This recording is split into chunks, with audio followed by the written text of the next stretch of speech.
right, this is the best thing you can do to keep your dogs where they belong. We got a dog in our garage.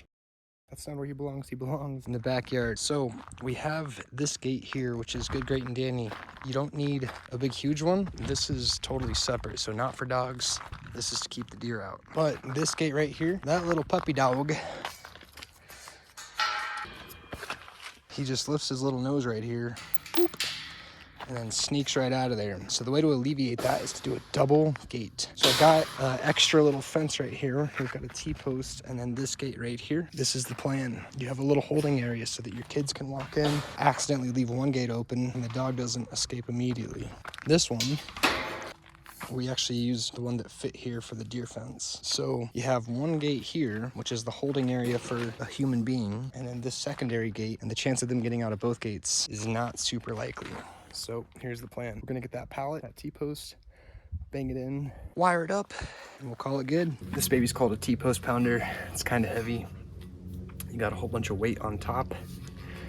You just bang it right on down.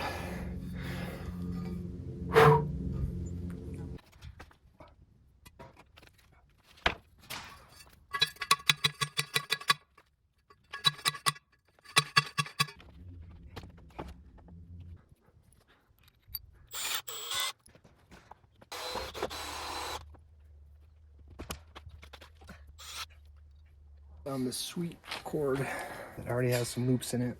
So we'll just stick it through the hole, pull it through, and this should keep it shut. It's a little bit too tight. That's about it. I don't know, do you think a dog can sneak through there? Kind of think so. Ooh, I like that. Why don't we do this? Basically, when you're doing this kind of stuff, you just gotta kind of make it up and hope it works. And when it doesn't work, that's okay, because we have two fences, not just one. Oh yeah, that's good stuff right there. Not gonna work. This was not a great idea. You never know what you're gonna find in the dirt. So don't open the whole package, otherwise the whole spool unwinds on you.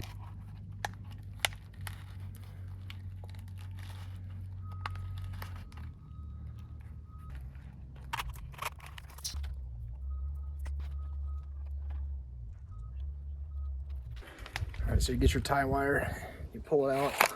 If you want it twice as strong, you just fold it in half. And then you got twice as much strength to it. Wrap it around, twist it. I was just kind of doing that for the fun of it. And double that up. I'm gonna make a hook.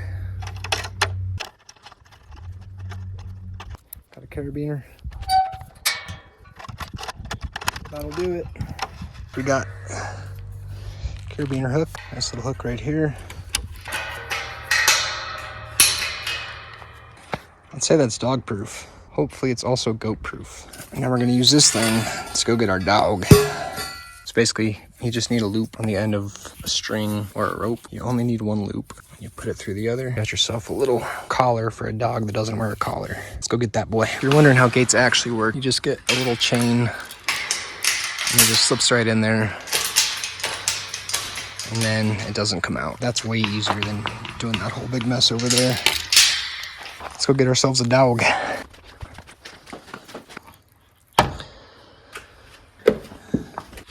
What's up, Leo? Welcome to the disaster called our garage. And yes, I got treats for you. So here's what we're gonna do. We're gonna hold up a little circle around his neck. Oops. We'll get some oatmeal. See if he likes it.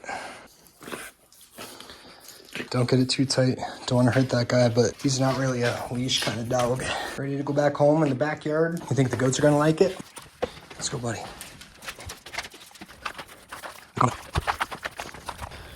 All right, gate number 1.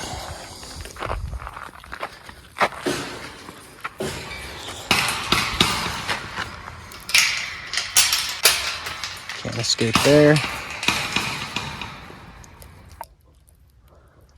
And we have gate number 2 right here. You ready, buds? Let's get this off of you.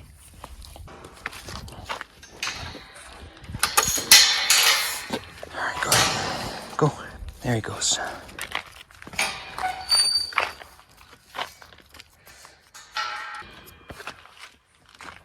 There's your little holding spot. There's your secondary gate. And that guy shouldn't be able to get in or out, or for that matter, anywhere. All in a day's work in the backyard.